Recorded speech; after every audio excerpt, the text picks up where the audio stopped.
In this tutorial, we're going to be covering the implicit intents. What are implicit intents? Implicit intents are often used to activate components in other applications. We're going to demonstrate the use of implicit intent with the help of example.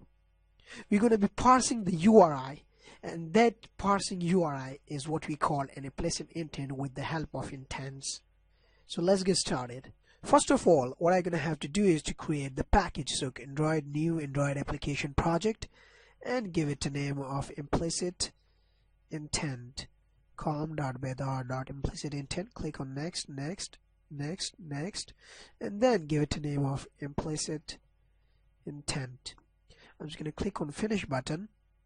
Now implicit intent is created. I'm just going to explore the source folder as well. And then I'm just going to delete this hello world text view, and I'm going to drag a button in here and change the text of this button to the name I preferred or like. So I'm going to give it a name of start, and then I'm going to give it a name start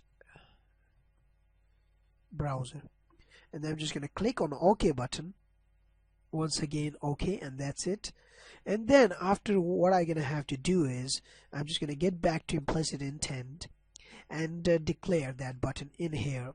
So button and start browser is equal to button find view by ID or dot ID dot, and this button is not appeared in the section. So what I'm gonna have to do is I'm gonna have to save it because I haven't saved it. And now get back to implicit intent, and then I'm gonna give it a name of a button dot, and that is actually appeared now, button 1. You might be surprised what this button means, which is actually enclosed in the bracket. It is actually, we are typecasting this object button 1.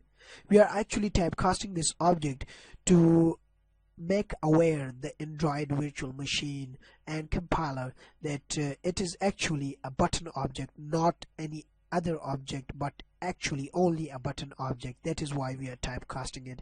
And I assume that you would be familiar with the concept of typecasting in Java.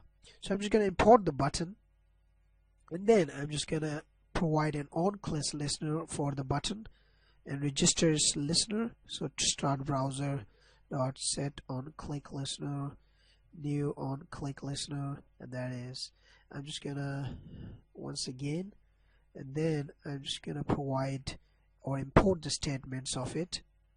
So it will be like quick fix, and yeah, it is not saying anything else because it is giving me a prop. So I'm just gonna hold a mouse over it, and it will ask me to import the statement. I'm just gonna finish this auto-generated tone stub. And now to access the browser and its content, what we're going to have to do is we're going to have to use the implicit intent. So intent start browser is equal to new intent, and then I'm going to use the Android action view. What Android action view do is it displays the data to the user. This is the most common action performed on data. It is generic action you can use on a piece of data to get the most reasonable thing to occur. So what I'm going to have to do is I'm going to have to use android.content.intent.action_view, and that's it.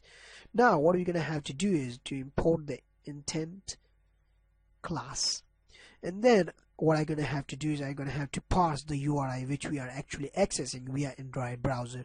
So URI.parse, and I'm going to use the content in here, HTTP, and that will be like www.google.com, and I'm going to press enter, and then I'm going to start the activity, and that will be like activity intent and start browser. That's it. I'm going to save everything. Now I'm going to run the application. But before running the application, what we're going to have to do is we're going to have to set out the permissions for accessing the internet via our application. To do that, I'm going to get into the Android manifest XML file, and then get into the permissions tab and click on add button. You select the user's permission and click on OK, and then select from the drop down menu an internet option which we are actually using.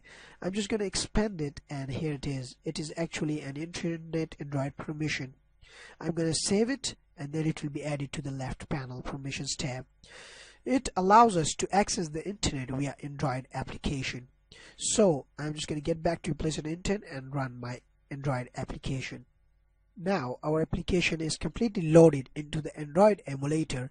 Now what we're going to have to do is just to click on that button, and it will get us to the www.google.com via Android browser. So I'm just going to click on this button, and that's it. Now we are actually launching the google.com via Android browser, and that's it is now launching it, and the google.com is now launched.